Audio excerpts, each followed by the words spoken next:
umeamini lakini una mashaka nyingi. Natokea kweli. Kwani ni wewe unafanya? Kwani ni kazi yako?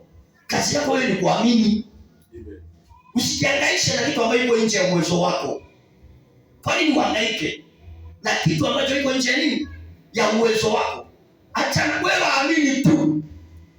Yesu akamwambia, kwani sikukwambia amini tu na utaona utukufu wa Mungu leo? Na ndugu yako atafufuka. Martha akasema najua, lakini najua atafufuka siku ya mwisho. Wewe ni mwanafunzi, kumbuka. Ni Lazaro, baba ya Lazaro. Yesu anamwambia nimekuja ili nimfufue. Martha akamwambia najua, lakini ni siku ya mwisho. Kwa hiyo kuna watu wapo kwa Mungu na kwa Yesu Kristo ni wapendwa, ni wapenzi wa Yesu. Wanampenda Yesu kwa roho yao, lakini kuna mambo yao yamekawia kwa sababu wameweka majira kwao. Wametengeneza majira wenyewe, wamejiwekea majira wenyewe, wamejilimiti wenyewe kiroho. Jambo inapaswa ulichukue kesho, unaipatia wakati wako ya akili yako wewe. Kana kwamba wewe ndio unaenda kutenda. Haleluya. Haleluya. Amina. Wewe si hivyo ulivyo. Ni kwa sababu hujaamua mambo yabadilike. Uko hivyo ulivyo kwa sababu hujakubali kubadilika. Kubadilika sio mwili, kubadilika kiroho. Uwe jasiri, uwe shujaa wa kiroho, uwe kichaa wa kiroho, uwe mtu ambaye hajuagi neno hapana. Maneno yako ni ndio. Kataa kitu kinachoitwa negative. Kataa chochote cha negative. Kataa chochote ambayo inabeba roho ya negative. Maneno yako yote inawezekana. Inawezekana. Anasema nayaweza mambo yote katika yeye anitiaye nguvu. Nguvu si ya kwangu, ila kuna anayenipa nguvu ya kuweza. Haleluya. Hebu sikiza vitu vya kiroho, mambo ya rohoni.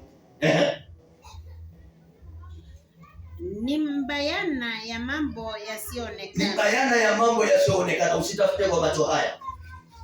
Halo? Usitafute kwa macho. Haujaongezwa mshahara lakini unakiri mshahara wako. Unatamka nataka mshahara wangu badilike. Nataka nilipwe pesa fulani.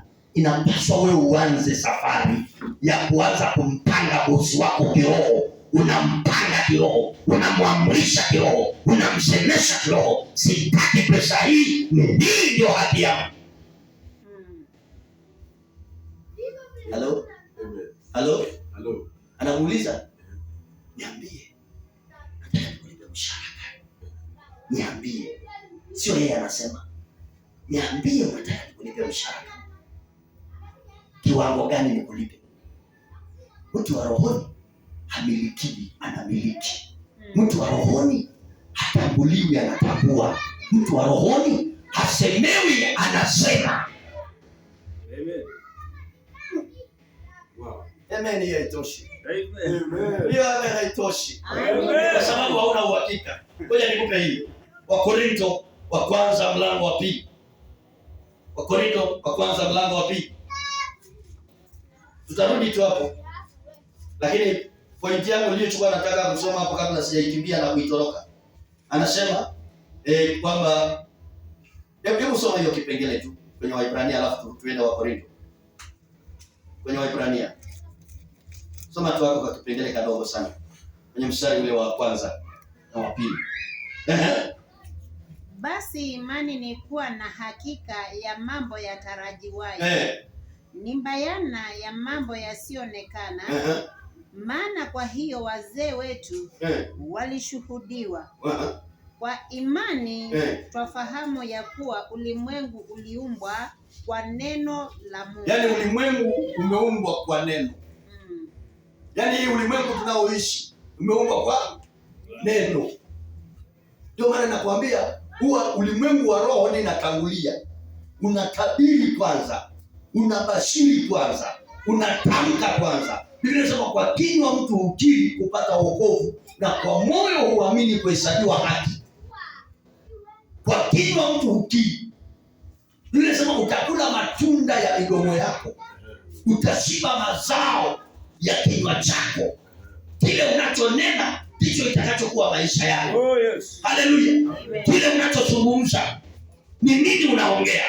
Unapendaga kusema nini? Ni lugha gani unapendaga? Nasikia tu kama nataka kukufa. Nasikia tu